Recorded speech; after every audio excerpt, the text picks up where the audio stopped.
Welcome to this special episode of Real Estate Fight Club. This is a series called What Would You Do?, where we talk about professional standards, committee cases, and code of ethics violations. Here with me today is Rachael Real from Rachael Real Estate. Hey, Rachael. Good morning, Jen. How are you? I am excited to talk about Article 1 today, yes? Article 1, the catch-all of the code of ethics. Is it Don't be a also jerk. like the most violated, Kind of yeah? just no, actually the most violated would be Article 3, at Oh. least at this point in time, which is unauthorized access. Well, But call me crazy. We're going to have to give Article 3 a run for their money today. We will give Article 3 a run for their money. This could actually tie into a little bit to Article 3 also. Okay. So Article 1, which again is the catch-all of the code of ethics, Okay. states when representing a buyer, seller, landlord, tenant, or other client as an agent, realtors pledge themselves to protect and promote the interests of their clients. This obligation to the client is primary, but it does not relieve realtors of their obligation to treat all parties honestly. When serving a buyer, seller, landlord, tenant, or other party in a non-agency capacity, realtors remain obligated to treat all parties honestly. Okay. So again, this is kind of, just don't be a jerk. Be nice, be professional. You can still be a jerk and be honest. I suppose you could, but I guess I look at this as kind of like the golden rule version of the code of ethics. Treat others how you want to be treated. I mean, it just does not have to be this hard. So, what happened? Standard of Practice 1-16, which is part of Article 1. Says wait, I'm sorry. Can we do a caveat? Because last time we did this article, it says honestly, but not fairly. Fairly. Right. That's interesting. That was taken out of the code of ethics. I think, God, I checked with our administrator at our board. She said, God, it's been over 20 years. Okay, she's been there 20 years and it's been long gone since then. Okay. Because honestly, I mean, if it was fair, then all 40 people that offered on one property would get the property. Then it would be fair. Right. It can't be fair. It just doesn't work with this business. So Standard of Practice 1-16 says realtors shall not access or use or permit or enable others to access or use listed or managed property on terms or conditions other than those authorized by the owner or seller.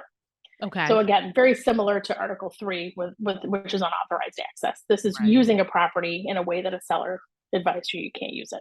Okay. So this is the case interpretation pulled from the Code of Ethics and Arbitration Manual, and we will discuss it. So are you ready? Tell us what happened. I'm ready. Okay. So Client A, an Army officer, was transferred to a new duty station and listed his home for sale with Realtor B as the exclusive agent. Okay. He moved to his new station with the understanding that Realtor B, as the listing broker, would obtain a buyer as soon as possible. Okay. Reasonable. Seems. After 6 weeks, during which no word had come from Realtor B, the client made a weekend visit back to his former community to inspect his property. Okay. He learned that Realtor B had advertised the house, vacant, owner transferred, and found an open sign on the house, but no representative present. Do you see where this might be a problem? All right. Upon inquiry, Client A found out that Realtor B never had a representative at the property, but continually kept an open sign in the yard.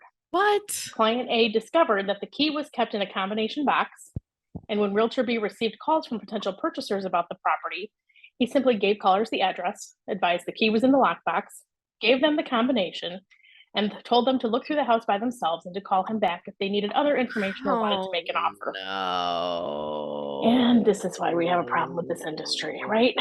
So Client A filed a complaint with the Board of Realtors detailing these facts and charging Realtor B with failure to protect and promote a client's interests by leaving Client A's property open to vandalism and by not making appropriate efforts to obtain a buyer.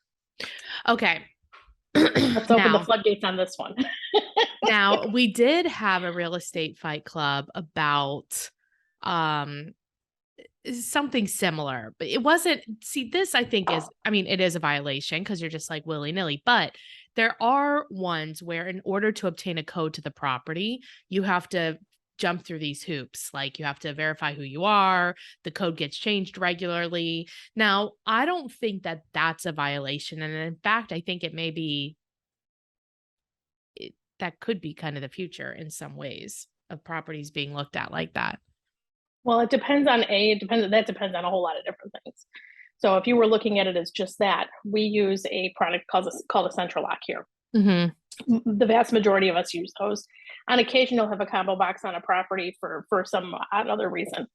But for the most part, Central Lock is who Mhm. our manufacturers our lockbox and who our user agreements are with. Right. User agreements for that, for license law, for even the code of ethics, when you're talking about this here, you can't give out a code Yeah, right. It unless doesn't. you have express written permission from a seller to do that.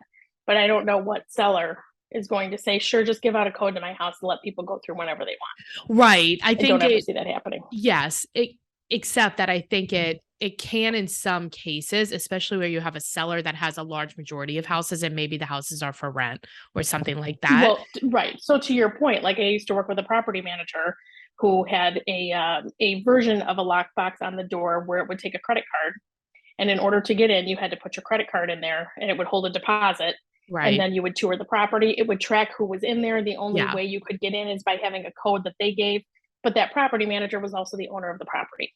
Right. And the So he code had was every probably right to be able to do that. changed many It was changed for times, every person, but you right? could And you would know tell. based on right, Mhm. and you would know based on the track record of people who were in and out of that property who was there last. And if Right. somebody walked in and said, "Hey, there's the place is trashed," you just go Right. back to the last person, and that's your person. Yes.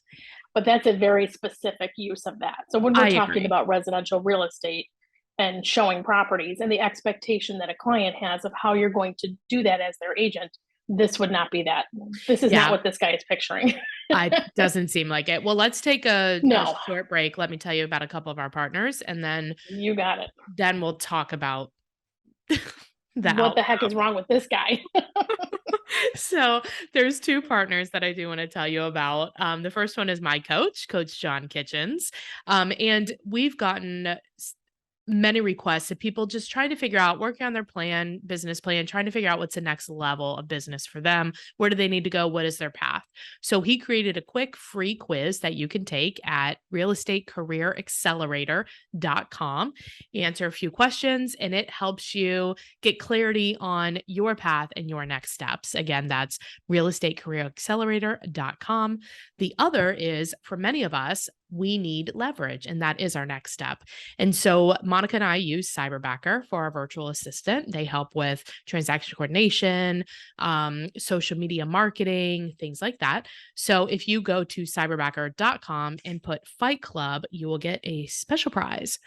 All right, back to this case. I mean, it feels clear. I'm trying to think, is there any way he wouldn't be in it feels like a violation, 100. The only way this guy's not in violation is if he had a written agreement with his seller at the beginning That this of is how it's this gonna listing be. period that says, I'm putting a combo box on here. When anyone calls, I'm going to give them a code and I'm going to let them run through your house, eat Fritos on the couch while they watch football, whatever it is. I mean, like Yeah, that, and whatever it that's is. happened. Right. So, Realtor B's defense during the hearing was Mhm. that his advertising of the property was evidence of his effort to sell it. He stated without being specific that leaving keys to vacant listed property and lockboxes and advising callers to inspect a property on their own was, quote, common local practice. No, wrong. Also a problem. Right. The hearing panel concluded that Realtor B was, in fact, in violation of Article 1 of the Code of Ethics because he failed to act in a professional manner consistent with his obligations to protect and promote the interests of his client.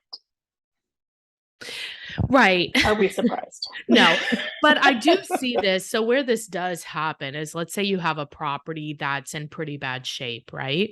There have Mhm. been instances that I've known where buyers have been able to obtain the lockbox from the listing agent and just like go. But I guess if Which would if their also be a client, violation. maybe, unless their And well, client is like, unless that's that seller fine. has that in writing, unless they have that in writing from that client. That's the only thing that's going to save your butt in this scenario. Yeah, it doesn't make sense that you would just let people come in unless you're like a bank, like some kind of big institution for these property. Like it just, I can't. Right. And even the foreclosures in our area, are still, must have an appointment, must be represented by your buyer, must be, we've now resorted to in many of our listings now. And I'll tell you, the draft I have that I cut and paste into our broker remarks and our showing instructions gets Mhm. longer by the minute Yeah, I'm sure. because every time something happens, I just have to keep adding stuff in there. And now it's, the buyer's agent must accompany the buyer to all showings, to inspections. They cannot pass the key along at the showing. If somebody shows up after them, they have to put it back in the box and let that person retrieve the key so that you have a record of who's going in and out. Yeah.